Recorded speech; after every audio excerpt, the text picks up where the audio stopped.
Join us as we sit down with remarkable individuals from various walks of life who faced their fair share of obstacles and emerged victorious. Each episode, you'll hear inspiring stories, actionable tips, and wisdom that can supercharge your own journey when using adversity as motivation. Let's learn together. Welcome to Lauer Power. Welcome to Lauer Power. This is where it's at. Use adversity as motivation. Chad Evans and Chad Lauer, Chad times 2. Here inside the podcast studio. Great to be with you as always. It's an interesting podcast, and we're happy that you're here, where you're going to use adversity as motivation. That's basically what every episode is going to be talking about. And Chad Lauer with Lauer Media is here, and he's going to be on every episode where we're going to learn on how to use adversity as motivation, whether you are an entrepreneur, whether you're sitting in a cubicle right now thinking about why you never started that t-shirt company 20 years ago, and many more. And we're going to talk all about that. But I want to introduce you to Chad Lauer. And I know we're going to have a lot of fun and a lot of discussions, and you're going to have guests on every episode. You're going to tell your story, the guest story, and basically how you make that jump. How do you make that leap? Yeah, and really I'm super excited. I must say it's not in my nature to be a self-promoter. So I want to thank my team for really pushing me to get out of my comfort zone and start this podcast. I think maybe it's some sort of midlife crisis type thing, but as I approach the age of 39, I've really never wanted to tell my personal story because, I've never been one that, wanted somebody to come up and say, hey, how do you feel today? I kind of always wanted them to say, hey, how are you doing today?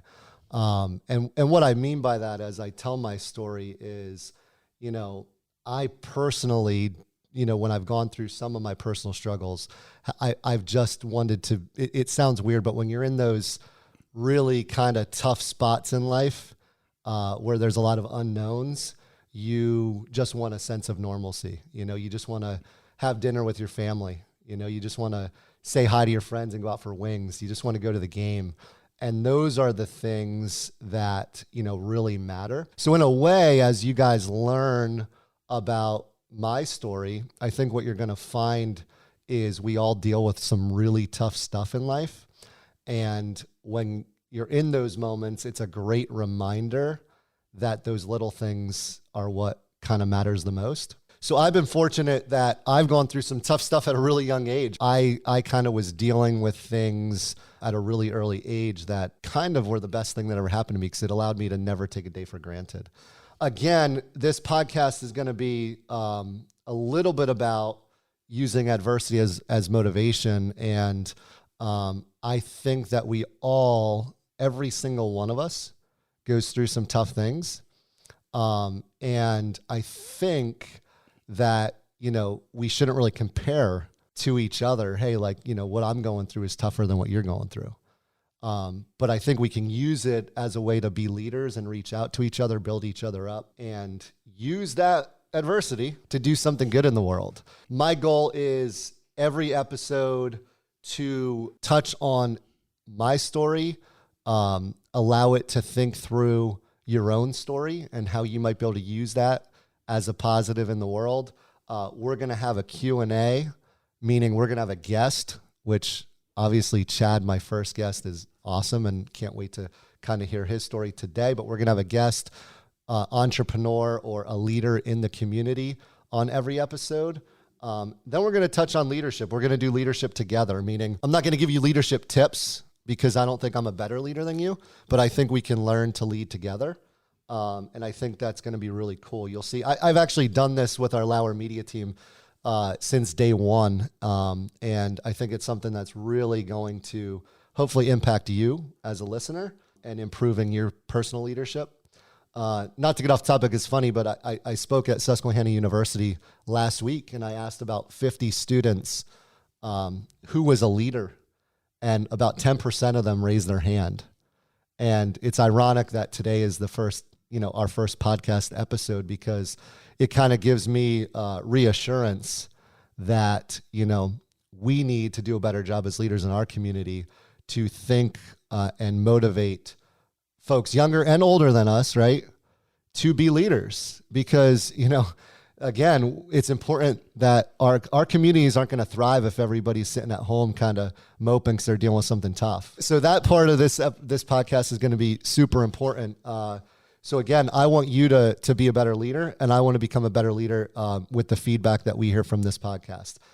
After that, we're going to talk about future episodes, what's coming up next, and set the stage so that you continue on this journey with us in our podcast. So hopefully, that sets the stage for what we have to bring to you. And it's going to be a lot of fun. Yeah, exactly. And we invite you to take us with you no matter where you go. Please subscribe to the podcast, download it, and put us right on your phone and listen to us anytime. You might be having a down day. We invite you to turn Lauer Power on and make your day that much better, and realize there are opportunities out there, and there are ways that you use adversity as motivation. So, what puts proof in your pudding? How did you get to be where you are now, from the start to get to Lauer Media? Because you just didn't wake up one day and be like, well, I'll just start Lauer Media. Correct. Yeah. So explain your story, Chad. Yeah. So I'll start with telling, my story. I've always kind of had an entrepreneurial spirit. So when I was young, my mom told me how to get a job, and I went to, at the time it was called Jepco's golf course. And I had to be in to work at 5:45 in the morning. The owner was Steve Jepco, and my sister actually worked there. So it worked out that we were able to kind of go and work there. But, as I was getting up every day and working that grind at, 14 years old, I kind of realized I didn't want to do that. I never wanted to be controlled. Yeah. Sounds weird. Yeah, it's weird. But I didn't want to do that. So, I would find ways to make money in a more efficient manner, so things like working basketball camps, because it was something I loved. That kind of grew, I think, into, an entrepreneurial spirit as I got older. But long story short, I also, I think it's important for me to tell my story and how and why I've been able to thrive as an entrepreneur. So one of the, I shouldn't say this, it's really controversial, but hey, whatever. One of my least favorite sayings is you have to pay your dues. And the reason why is when you go through some tough stuff in life, you realize that maybe you don't have time to wait to pay your dues. So when I was exposed to sales and entrepreneurship, I didn't have to wait on anybody else. I didn't have to wait 5 years to accomplish a goal, or say, hey, I'm going to do this job for 10 years in the hope that I'm going to get a promotion, and then that company might just let me go anyway. And that's not a knock to anybody that's in the corporate world or doing something, because I realize we all need to do what we need to do to survive. But it's what drew me to entrepreneurship. So part of my story I'll tell you guys is I was raised by a single mom who literally is just a rock star.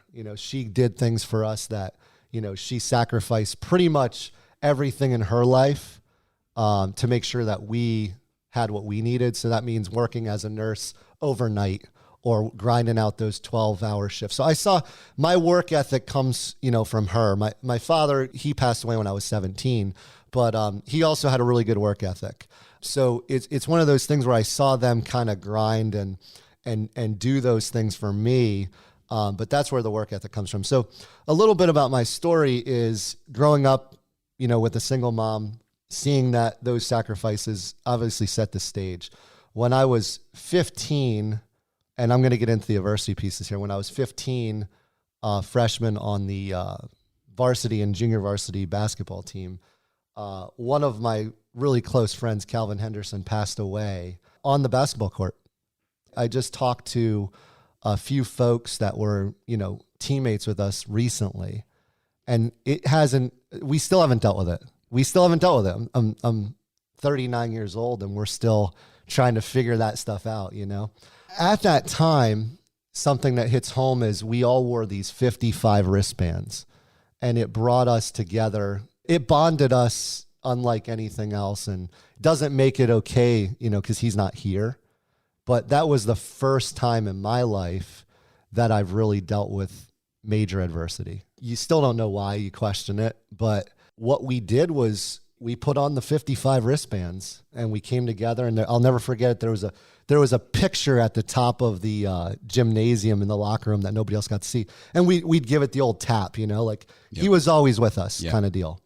But for a group of 15 to 18-year-old boys, man, was that tough, And I know you were aware of that, and you were a part of that. And he was a fellow overlooker or bear gapper, right? Yeah, for sure. And anybody who knew the guy, just to kind of talk on the podcast, he was unbelievable.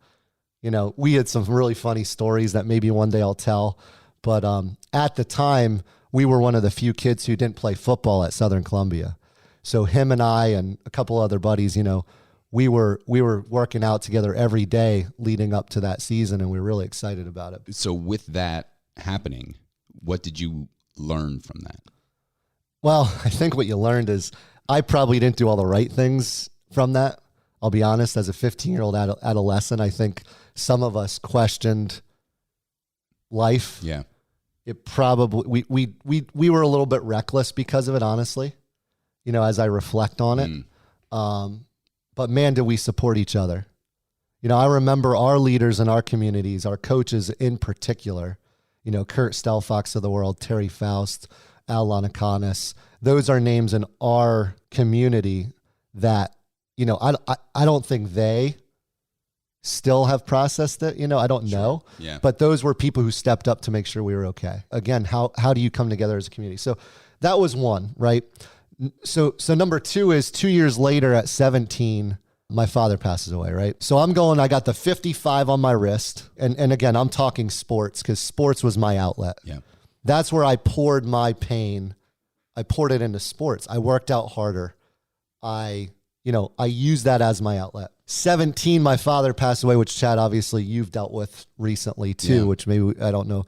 I'm pretty vulnerable, right? Yeah. So I'm being vulnerable. I'm hoping the people are listening are vulnerable too, but it's okay to be vulnerable. And I think I've learned that as I get older. But 17, my father passes away, and, some of his last words to me were, am I going to get to see you score your 1,000th point? Maybe that's where the sports and competitiveness stuff comes from for me. So he's here struggling to live, and he's worried about my 1,000th point. The key to that, thing is, man, now 2 years later, I'm like, what the hell's going on now? How am I processing this as a 17-year-old kid? Now I have things like DAD written on my shoes. I got the 55 on my wristband, and my outlet is going to play hoops. That was it. That's all I knew how to do. I said, hey, I'm going to go pour myself into this because I don't know. I can't figure out the why or the what or any of the other things, right? And listen, some people turn to their faith in those situations. Some people turn to doing some really bad things in those situations. Yeah. So here I am trying to figure all this out, and I'm trying to say, hey, Calvin loved basketball. My dad loved basketball. So you dedicated They would yourself want to me to go basketball. dedicate this to basketball, right? Again, confusing as heck, but that's all I knew how to do. Yeah, but I don't know if it was confusing. I mean, it was an outlet. It was a positive outlet for you. I end up getting I don't want to get into the details of it, but I end up getting a track scholarship to Monmouth University. Track's an individual sport, right? I did it because I thought I wanted to be a Division I athlete. I did it because I got the scholarship. I got there. I went to Princeton, jumped into the pit. The first meet was at Princeton University. I jumped into the pit. I looked around, and I'm like, I'm not built for an individual sport, which is contrary to what we talk about with entrepreneurship, and I'll tell you about why later. I craved that team sport.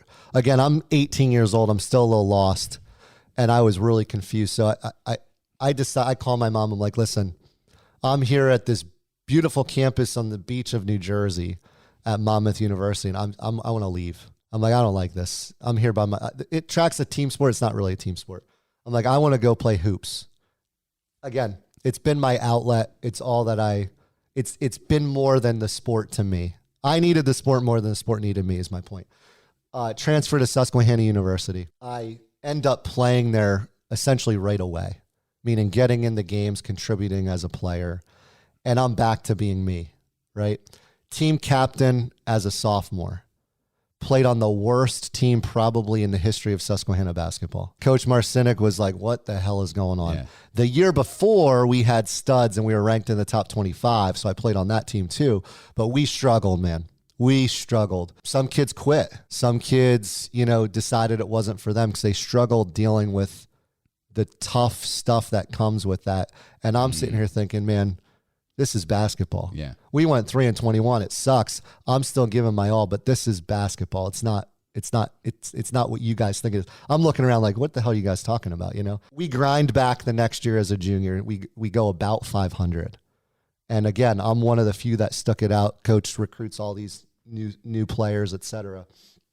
And setting the stage for a senior season where we get these transfers. Josh Robinson from Drake University was unbelievable. He scored like 55 points his first game.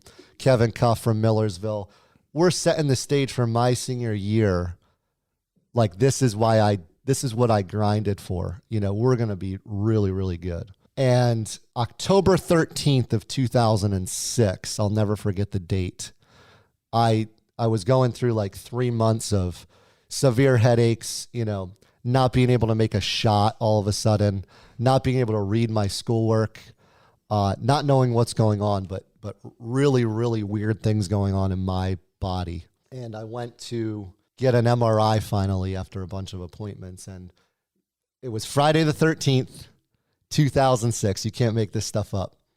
And I'll never forget it. It was probably 10 o'clock at night. And the doctor came out after MRI and said, Chad, you have a brain tumor. 21 years old. I'm supposed to be hooping with my buddies here. Living the life as a senior. And boom, I'm crushed with adversity again. Brain tumor. Hey, Chad, we don't know what it is. We don't know if it's cancerous. We don't know if it's benign. We won't know until we go in and do the surgery. Just showed up. Devastation, right? I call my coaches. I tell my teammates. I tell my family. And I'll never forget this interesting. And my mother and my sister were there with me and super, super supportive. But they left, you know, to go home to get me clothes because I had to be admitted.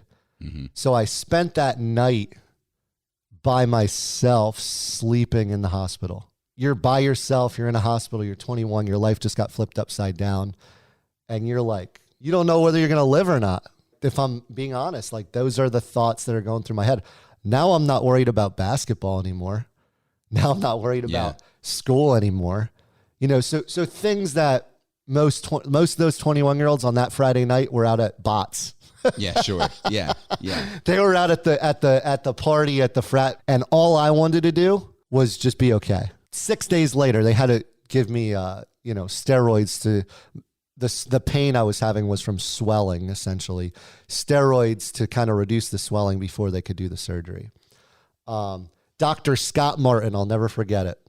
He came into the room and I met him, and the guy had the most swagger and confidence than anybody I've ever met, right?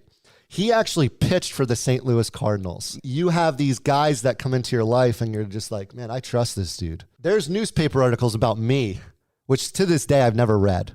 In the daily item, in the news item, you know, Susquehanna captain, all the story. I don't even know what it said. I just know there were newspaper articles because he came in and he said, hey, I've been reading about you. Oh, wow. Right? Yeah. So he was aware of, you know, me because of the local college and my affiliation with being the team captain there. He said, well, we have to do surgery, right? So October 19th, 2006, I went in and I said to my mother and my sister, I'm putting on my game face. Because again, comes back to sports. That's all I knew how to do. Long story short, surgery went well. My speech was a little slowed. My balance was off. A lot of physical therapy for me to get back to where I was. But, you know, he came into the room and said, hey, I got it all. We have to send it out for a biopsy and we'll be able to tell if this is cancerous or benign. That unknown period was the hardest part. The unknown from October 13th to October 19th, and then getting that biopsy was the hardest part. The staples in my head, the learning to get my balance back again, that didn't bother me because I had a plan. I had something to work towards. It was the unknown of, man, am I going to be okay, right? Those were the tough things there. It came back benign. So basketball was taken away from me. And this is an important part of this podcast. I go back into the gym to watch my teammates play. And Moose Marshall, who one of my really good friends at Susquehanna, this is tough. So I go back into the gym with a cap on my head, right? Because the surgery was brutal. And the wristbands are my number, but I'm still here. So the 55 was for Calvin, wasn't here. The DAD on the shoes, no longer here. The double deuces, the 22, I'm still here. How do you process that, right? So that day, it hit home to me that I can't ever take a freaking day for granted again. Best day of my life. It was the best day of my life. I'm not lying. It sounds weird. I'm going into this gym. I'm still here. 2 weeks ago, I thought I might not be here. Those are the things that I've dealt with at a really young age. And I'm going to continue to tell my story because I think it sets the stage for the podcast, because you're probably thinking right now, you're saying, wow. If you're listening, you're probably thinking, damn, right? It keeps continuing throughout my life. 23 years old, 2 years later, that brain tumor comes back with some amazing genetic testing, and they say, Chad, you have a rare genetic disorder called von Hippel Lindau disorder. Really rare cancer disorder. 2 years later. 2 years later. This is, hey, the surgery's here. It's benign. You're going to be okay. I'm living my life like they got it. So what does this mean? Am I going to have to deal with this every year? Am I going to have to deal with it every year, every 2 years, 10 years, 5 years, whatever? I'm one that has been able to compartmentalize some of these things. So I'm like, wow. Long story short, von Hippel Lindau is a rare cancer disorder which predisposes you to tumors all over your body. And the plan is, hey, we need to watch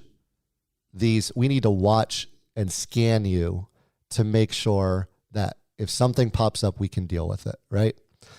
So again, now I'm processing this. So it's like, okay, we've been on this trajectory of tough stuff. Here's another one. So 2011, I get a call from a doctor after one of my scans, and they say, Chad, you have a lesion on your kidney. Now, this is the one place in your body that the lesions aren't benign. This is cancer. Now, I'm 27 years old, somewhere in there. Devastated, because benign is one story. That's go get the tumor, beat me up. You can cut me open any way you want. But cancerous is a scary word. What happens when you have von Hippel Lindau is you get these tumors, and then it's a scramble to, what do you do? Who's the expert? So we go to the first hospital. I'm going to refrain from names just because. And they're like, we have to do surgery right away. Have to do surgery right away. Okay, here we go again. Back in the saddle. I don't know how or why or when, but one of the people on the staff there said, you should go talk to this guy, Dr. Robert Uzo at Fox Chase Cancer Center. He's an expert in this. So I said, okay, let's go. Let's get a second opinion. He says, hey, Chad, again, just like Dr. Martin, when he walked into the room, this dude walks in with swagger. He's a leader. So he walks into the room and he has a piece of paper and he says, Chad, he circles it. Here's the tumor in your kidney. It's 1 centimeter. The plan with von Hippel Lindau is we watch and we wait because we have to go in again. It's called resetting the clock. You're gonna get these tumors over your lifetime for the rest of your life. He said, so we're gonna wait until 3 centimeters. We're gonna take it out. That way, if there are any others in there, we'll get them while we're in there. Reset the clock. He said, rarely, very, very rarely, he said there's always exceptions. If we get it before it hits 3 centimeters, it will not metastasize, meaning it won't go to other parts of your body. Very reassuring. Got my life back. We have to scan this every 6 months. So I would live in 6 month increments where I would put this away somewhere, which was very difficult to do, and say, all right, I have to live my life for 6 months at a time. And then when I go get this scan, if it grew, he'll tell me. If it's 3 centimeters and it's go time, he'll tell me, etc. So I had two options. One is I mope about it.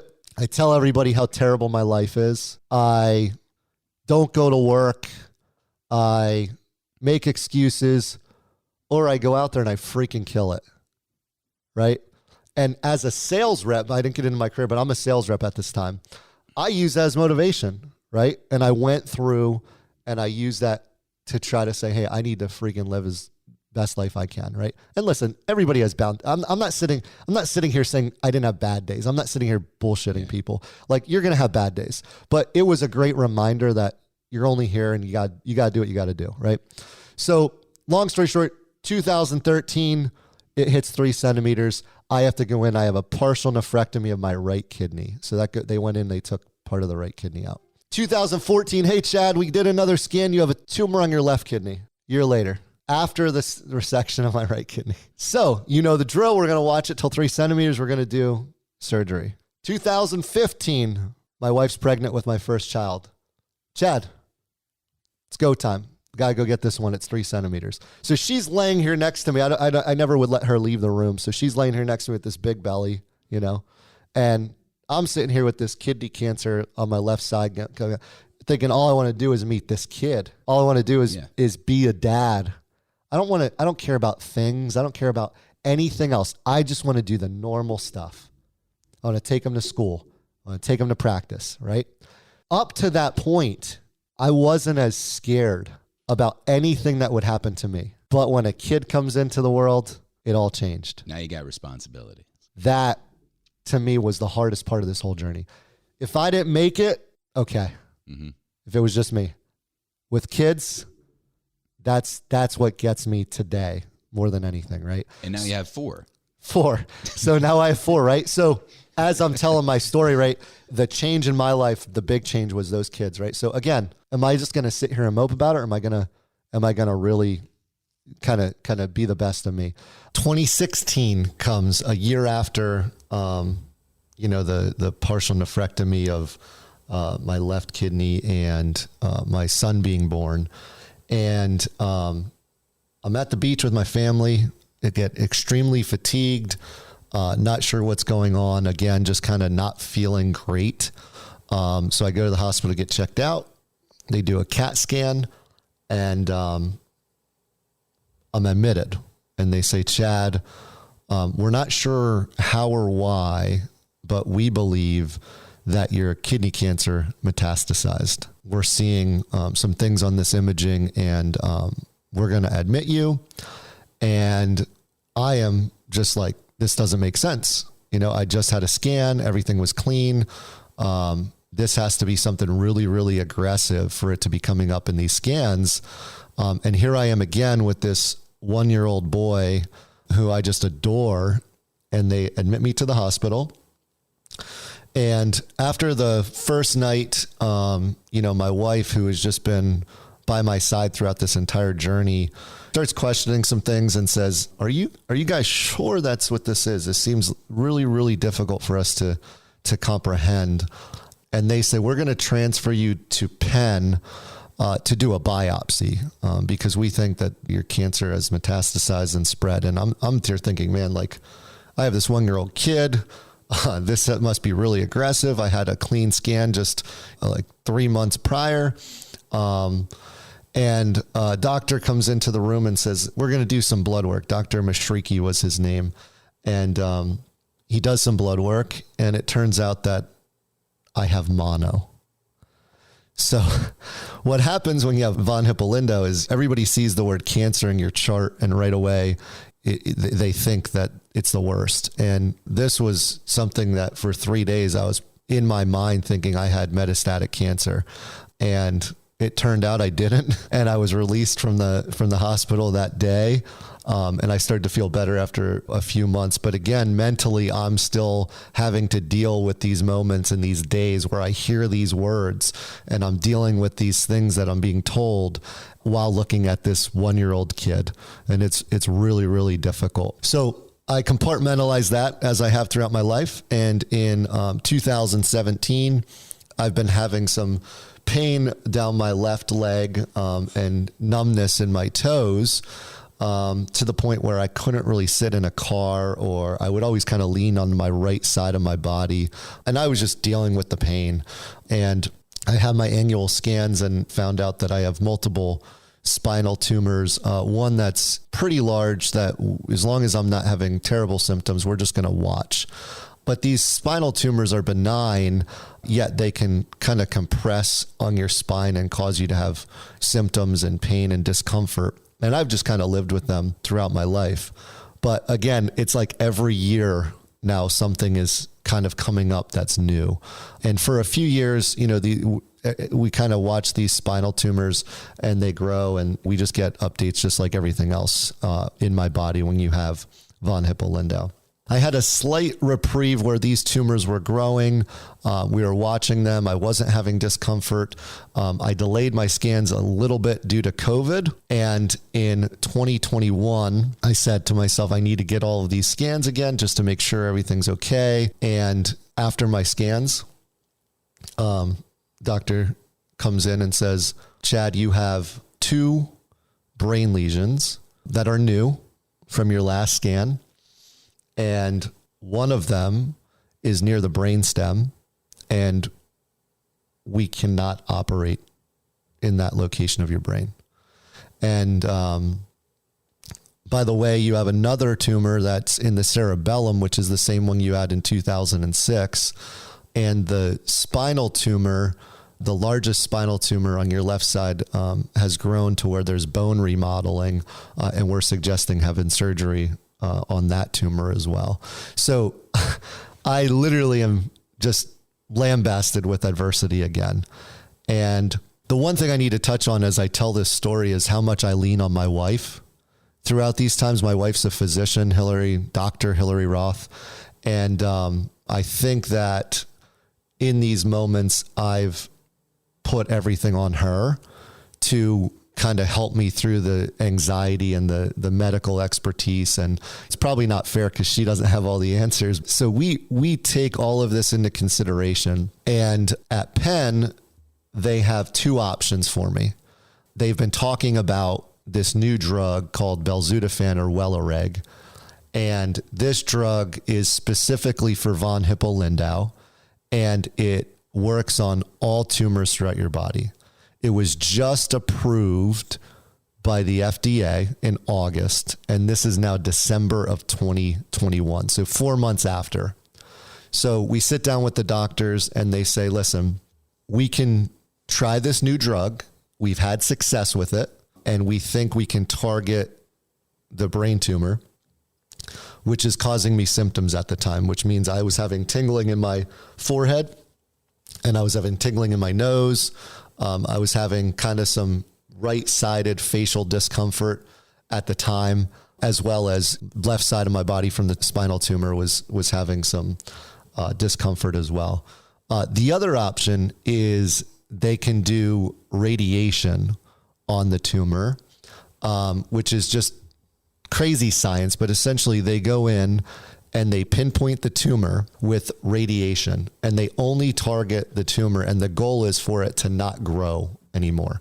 So essentially they're going to blast that tumor without having to cut me open, right? So it's really, really interesting science. So I go to radiation oncology at Penn, and they go through those options. And essentially what we decided after doing research were, let's give this drug Welireg a try. So in early 2022, I start this drug, and it's a daily drug that you take as a pill, but it's essentially chemotherapy.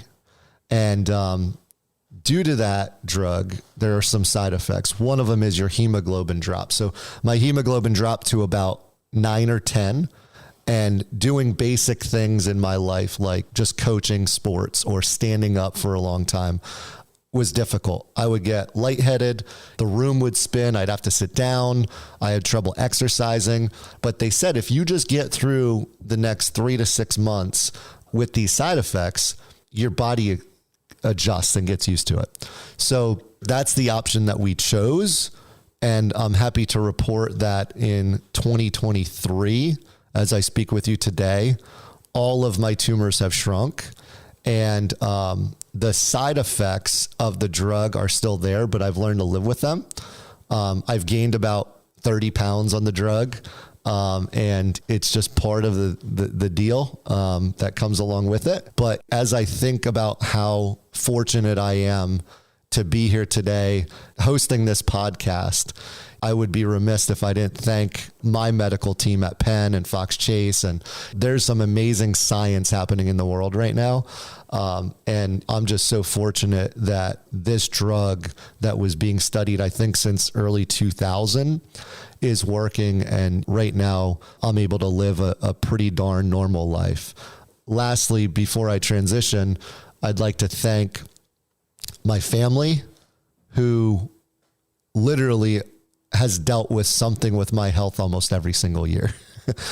Hillary Roth, right? My wife, how do you living with somebody with a chronic disease is not easy to do. My mom, Gina Lauer, my sister, Candace Heinzelman, those are the people that I call after every scan. Those are the people I rely on to support me through these difficult things.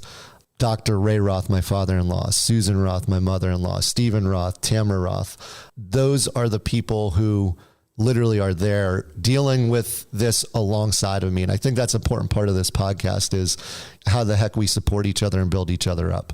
I'll also tell a story about my friends. So Austin Apple, Chad Sober, Eric Gilroy, Nate Snyder. Those people were the first ones to the hospital. In fact, those group of guys, Mike Wydra, Nick Hampton, Austin Apple, Chad Sober, they would drive from like IUP on a Tuesday night just to come sit with me. Those are people who in my circle helped me through this. And I think we all have a team around us that we need to rely on in those tough times. And literally, as I wrap this story up, I don't think I would change a thing because it made me who I am today. Throughout that time, there were more positives in my life than anybody could imagine. So I told you the tough stuff. I told you the adversity, but it made me live with such passion that if you told me today I could go back and change it, I wouldn't change it because it made me who I am. Right? Those things that I just talked about, and there's a lot of struggles in between that I'm not hitting on. Sure. The normal everyday struggles of people who don't go through this are real in my life. It's not all roses and butterflies, right? It's not supposed to be. It's not supposed to be. And people who say that it is or think it is, it's BS, right? We're going to talk about leadership on this podcast because we're going to talk about real tough stuff. We're going to be real people. We're going to talk about real life situations. We're going to talk about improving leadership, improving, how to deal with tough stuff, right? These conversations that I had that I just shared with you were tough conversations, okay? Imagine the physician telling patients some of this stuff. They do that every day. Every day. How do they do that, right? And you have to practice that. And then how do you compartmentalize that when you go home and you just told somebody they lost a child or something like that, right? Yep. That's being a leader. It's really tough stuff. So I met my beautiful wife during those years, right? In fact, when I was in the hospital with my brain tumor, we weren't together at that time. She was abroad in South America. She flew home and I woke up and she was there. So we kind of rekindled our relationships through some of these hardships, right? Because we were real, right? At that age, you're trying to figure out who you are. You're trying to probably sometimes be somebody that you're not. We looked at each other like, what the hell are you doing? Right? This is real life stuff. I scored 1,000 points. My dad wanted to see me do that. I did it. I don't know if I would have did it had I not gone through some of those hardships, right? I worked out a little harder. I had a little bit of a chip on my shoulder. I was a state finalist in the long jump in the state of Pennsylvania, something I'm really proud of. I earned a Division I scholarship. I wasn't the best student. I started becoming a better student when I got to Susquehanna and I went through some of this stuff. My attention to detail in my schoolwork after my brain tumor was way better than before it. I learned that nobody's going to come save you, right? Right. There's nobody that's going to just show up and say, hey, you know what? I got you. You need to figure out how to do that yourself. And you can do it, by the way. So if you're struggling with something, I guarantee you that if you put in the work, that eventually you're going to figure it out.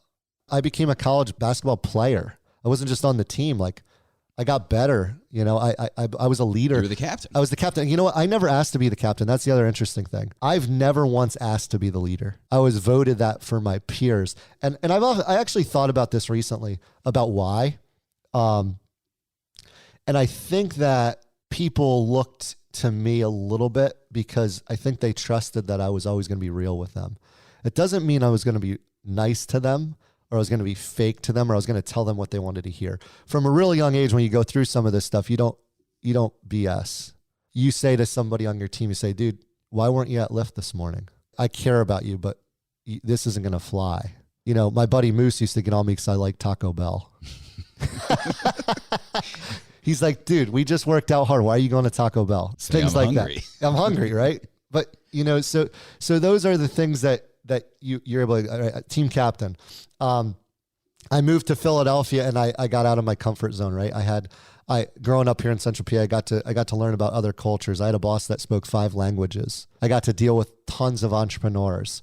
I was given a job it was a full commission job with no cap on my income. So seeing a single mom grind it the way she did, right? And some of the things that she had to do, and somebody was going to say, hey man, there's no limit on what you can earn. And by the way, there was a time when my year bonuses in sales were significant. And I was driving my purple Honda Civic that my mom got me that was 10 years old. Yes, you were. Because I was so freaking confident in what I was about. But the money isn't something that motivated me. It was more the freedom and the security, right? So I was the top sales rep at a Fortune 10 company for about 5 of 10 years. And again, I think that was because of some of the things I was dealing with there. So I had 4 beautiful kids, have 4 beautiful kids, and I started a business that is thriving, and it's helping small to medium-sized business owners, which is my passion, accomplish their goals. And it's allowing other folks to have opportunities where they can learn from me and I can teach them how to accomplish their goals and give them jobs and opportunities, and recently moved back to my hometown, right? Which is why I'm here with you. Thank God that you're here. And try to influence the local economy. So there were so many good things that came from the adversity. And I wake up every day to try to make the world around me a better place. So again, that's kind of my story. I think I'll elaborate on it as you get to know me a little bit more in this podcast. Some of that was pretty deep. Again, not for self-promotion. And it's kind of just scratching the surface. Yes. I mean, really. Yes. Really. But it's your motivation, especially like it's interesting because you did get into sales. And a lot of people are nervous about sales because they don't like to hear the word no. And they're afraid to close, right? Or they're afraid of what someone was going to think of them. But with your trials and tribulations and your adversity and all the pain that you went through, you're like, I don't give a shit. Correct. I don't give a shit what anybody thinks of me. Correct. I'm going to tell them exactly how I feel, exactly what they should do. I don't care because I'm on a 6-month clock. Like Correct. that's it. You just, that was the motivation. That's very interesting on how you kind of separate yourself from other people because you went through all of these things. Yeah. And it's funny, when I was speaking at Susquehanna University last week, somebody asked me that question and they said, well, what motivated you to get into business for yourself? I said, well, I had things I wanted to do in my life. I couldn't wait to pay my dues. I didn't have time to pay my dues. Yeah. I'm thinking, how can I go get what I need to get now? Because I want to go travel, right? I want to set something up for my kids that if I'm not here, that the business is for them to decide whether they want to sell it, whether they want to. By the way, anybody who's ever tried to get life insurance knows that they do underwriting. You know, I'm not a guy that they give life insurance to. I laugh about it, right? Yeah. The people who need it aren't getting it. I'm not a guy they give life insurance to. So I had to build something that I was proud of, right? You know, there's other things you can do in the world that, that pay you money or whatever. But I had to build something that, hopefully would set my family up if I'm ever not here. So I've always been I need to go do it today kind of guy. And I think hopefully that inspires some people listening to do the same, I think we had a conversation years ago. I don't know, that kind of stuck out. And, I think you uttered the words, Chad, what's the worst that could happen? Correct. So I say sometimes I feel numb to the outcome. I'm more addicted to the process. So in sales, I'll give you an example. You mentioned you're told no more times than, it's like 99 to 1 you're told no. But when you have a goal and a vision of what you're trying to accomplish, like that, those no's don't matter to me. I see so many people struggle with it. And I can't comprehend it, which isn't fair. It's probably like that great surgeon that walked into my room. They had such swagger with what their profession was. I'm proud of sales because business is sales. Sales has a negative connotation to it in a way. people, we call them business development managers, or we call them marketing consultants, or marketing specialists. Anything but sales, And, I think that I'm going to nerd out with you guys for a little bit, but 50% of the gross GDP in the United States is made up from small to medium-sized businesses. People don't realize that. The backbone of America is entrepreneurs, just as much as those big companies on Wall Street. 50%. That's an unbelievable stat. It's 50%. It's crazy, right? If you're not in sales, you're not in business. I laugh. I challenge, not to knock on any colleges, but there are many colleges and universities out there that offer business degrees that never taught a class in sales. There you go. It's true. Theory versus reality, right? I got into the real world with a business administration degree, and I never got taught a class on sales. I don't understand it. If you're not selling, you're not in business. Or the marketing role, the accounting role, all those other roles don't exist unless somebody's going out and hunting the client and bringing it back to the home base and saying, hey, now we can do all those other things. That's right. And to think that we're giving business degrees without training in sales, to me, just boggles my mind. So maybe this podcast will help folks that are, looking to grow their business to learn a little bit about sales, and how sales can be an outlet for somebody who's super motivated to go accomplish their goals and, give them the freedoms they want to. But again, if you think you're an entrepreneur and you can't sell, you're going to be in trouble, because you're always going to be stressed. And I think coming up in a future podcast will just be sales, just talking about sales. Like, of course, the art of selling. Yep. Well, listen, can I ask you a few questions? You can ask me whatever you want. Are you a business owner, a leader, or an aspiring achiever looking to turn life's challenges into powerful fuel for your success? You've come to the right place. Get ready to unlock the secrets to turning life's hardships into your most powerful ally. Your hosts, along with our incredible guests, will help you tap into your own Lauer Power and guide you towards the success you've always dreamed of. Be sure to subscribe so you never miss an episode. The Lauer Power Podcast is a production of Stone State Entertainment.